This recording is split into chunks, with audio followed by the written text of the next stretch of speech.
So you want to make more money, you want to quit your day job, and you want to go scrap. Well, I've heard that from dozens of people over the years, and here I am running a scrap yard. So I know very few full-time scrappers, but I know a lot of part-time scrappers, and I want to tell you what it would take for you to actually quit your day job and really go after the full-time scrapping routine.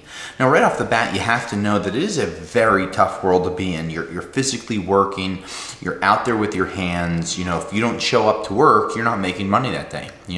The one thing that I tell people when they switch from a regular job to a full-time scrapping job is there's really no days off. Me personally, I work on commission. I don't have a salary at work. I have to show up to be able to make money, because otherwise, no one's doing my job for me.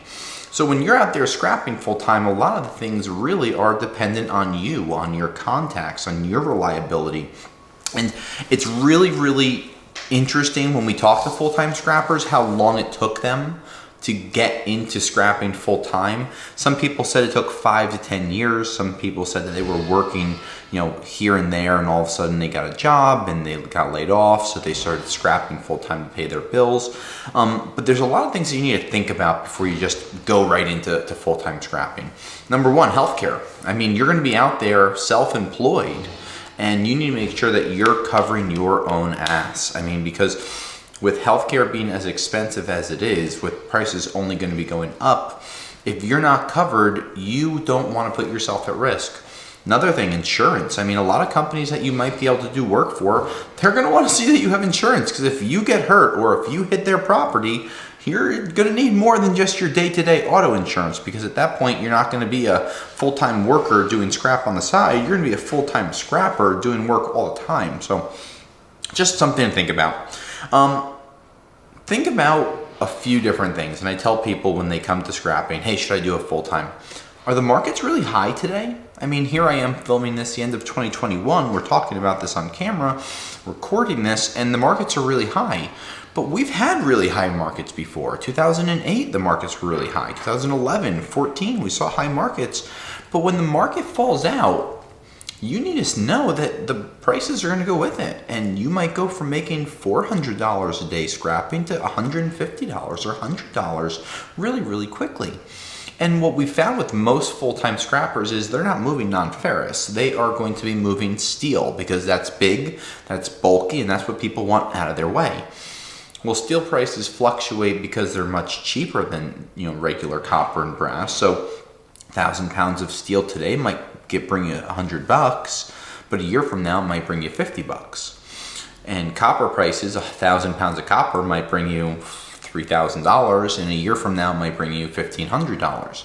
Well, those are very big differences when you look at the same amount of weight for two different commodities. So you need to know where you are when you could be possibly jumping into the full-time scrapping deal versus where markets have been in the last 3 or 4 years. That's where iScrap comes in with our price reporting, our historical charts, and things like that, so you can see where the markets have been and really learn about different market trends. We all have tools, right? We have wrenches and socket guns and different kits to take things apart, but do you have the right tools? Do you have the right pickup truck? Do you have a winch for your truck that allows you to pick something up? Do you have rollbacks that allow you to drop it on the ground because you don't want to lift up something that's 400 pounds? So knowing what tools you have, trailers, winches, the capacity of pulling, those are important things too, because that costs money to get those things set up. Maybe you're driving a F-150 or a Silverado, right? Well, they don't have as much pulling capacity as a 3500 Ram might have, or F350 or a Silverado 2500 or 3500 HD. These are things that you want to keep in mind, because the more material that you can pull at a time, the more money you can make. And if you don't have the right equipment, you're going to be SOL. So those are really important things to keep in mind. Scrap knowledge, that goes without saying. You wouldn't be listening to us if you didn't have an idea about scrap, but using the iScrap app, following our weekly reports, our pricing guides, our 200 plus prices that are updated through reported prices, learning about the markets, that's super important. So you want to make sure that you're always staying up to date with those prices, because prices can go up and go down like that. Here I am recording in October, and I saw copper prices jump 50 cents this week. Well, 2 months ago, I saw prices go down 50 cents in 1 week. So, these markets can swing really, really quickly, up or down, and it's important to keep that in mind when you're going out there. What I recommend is doing part-time scrapping, finding a few reliable companies. And what I've always done is I've kind of pushed myself, where if I'm working a full-time job, 40, 50 hours a week, and then I can see on my part-time job, I have 5 hours, but then it goes to 10 hours and 15, 20 hours. I always learned that whether it was new team members at Rockaway Recycling or me myself needing help, once I started to get into that 65 to 75 hour work week, that's when I knew I started to have 2 jobs. And the 40-hour job, now you can compare it to the 30-hour job, and that's when you can start to think about the transition from going from part-time to full-time scrapper. I mean, that's my opinion, but you want to do things smart, and I try not to give advice that does anything except help you make money. So, you have money saved up. I mean, listen, you're gonna have slow winters. You're gonna have times where no scrap is coming in or you're processing material.